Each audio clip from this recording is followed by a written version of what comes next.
Azafady ramose saika mba ametraka fanontaniana aminao hoe firy no tomenao ny hôpitalim-panjakana eto amintsika manomeza ny hôty ray hatramin'ny folo.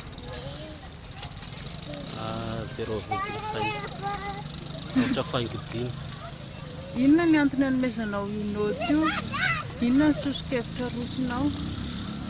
Ny hôpitalim-panjakana zany amin'izao fotoana vanim-potoana iainantsika zao tsy dia mahavozy ny mahantra fa ny manan-karena ihany ny voavoziny.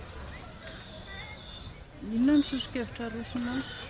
Dia tokony mba hanana fandavan-tena zany ny mpisabo sy ny vahoaka mba hisoroana an'izay. Aminao zany inona no mety kokoa aminao, hôpitalim-panjakana sa hôpitaly tsy miankina? Inona ny antony?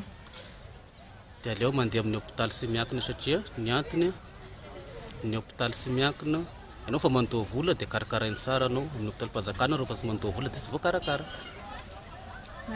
Ary hitanao ve fa misy any amin'ny hôpitalim-panjakana avokoa ny fitsaboana izay ilaina?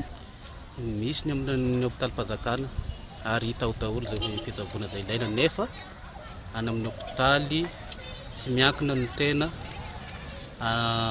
hitaterany zareo ny fitaovana rehetrarehetra hitsaboana ny olona raha Madagasikara n'izay rehetra. Ary hitanao any amin'ny hôpitalim-panjakana daholo ve ny fanafody rehetra izay ilainao? Sy ato. Dia inona ny vokany?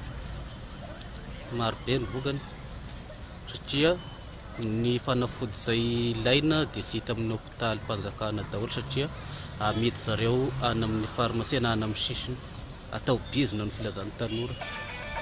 Manana sosokevitra ve ianao?